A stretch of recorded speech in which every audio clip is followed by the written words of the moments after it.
Question है 0.48 gram of sample of A compound containing boron and oxygen contain 0.192 gram of boron and 0.288 gram of oxygen. ठीक है, what will be the percentage composition of compound. अब देखो percentage composition निकालने के लिए क्या formula होता है, सबसे पहले आप परसेंटेज एलिमेंट निकाल लो। ठीक है, वही होगा परसेंटेज कंपोजिशन, भाई कंपाउंड में कितना परसेंट है उसका। तो फॉर्मूला क्या होगा, परसेंटेज ऑफ एलिमेंट बराबर मास ऑफ एलिमेंट, जिस जो भी आपको एलिमेंट दे रखा है, यहाँ पे ऑक्सीजन है, बोरोन है, एलिमेंट का मास बटा मास ऑफ कंपाउंड करना है, टोटल जो सैंपल आपको दे रखा है उसका मास इंटू 100, ये आ जाएगा।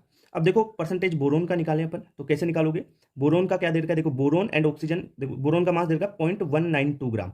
ठीक है, मास ऑफ एलिमेंट लिखा 0.192 ग्राम बटा सैंपल का कितना दे रखा है, कंपाउंड का 0.48 ग्राम इंटू 100। ठीक है, ये आ गया 40%। अब एक बात सुन लो, अगर कोई आपके पास कंपाउंड उसमें दो ही एलिमेंट है, बोरोन एंड ऑक्सीजन जैसे, तो एक का 40% आ गया तो दूसरे का 60% आना कंफर्म है। अगर तीन एलिमेंट है तब भाई एक एक का निकालना पड़ेगा, अगर दो ही एलिमेंट है तो भाई एक का 40 है तो दूसरे का 60 होगा। पर वैसे दूसरे का भी निकाल के बता देता हूँ। परसेंटेज ऑफ ऑक्सीजन कैसे निकालोगे, ऑक्सीजन का मास दे रखा है, कितना दे रखा है, मास ऑफ एलिमेंट 0.288 ग्राम। ठीक है, 0.288 ग्राम, सैंपल का मास कितना दे रखा है, टोटल कंपाउंड का 0.48 इंटू 100 करोगे 60% आ जाएगा। यानी करेक्ट आंसर क्या हो गया, बोरोन का आ गया आपके पास 40%, बोरोन का आ गया 40% और ऑक्सीजन का आ गया 60%। ठीक है, तो करेक्ट आंसर सेकंड हो गया।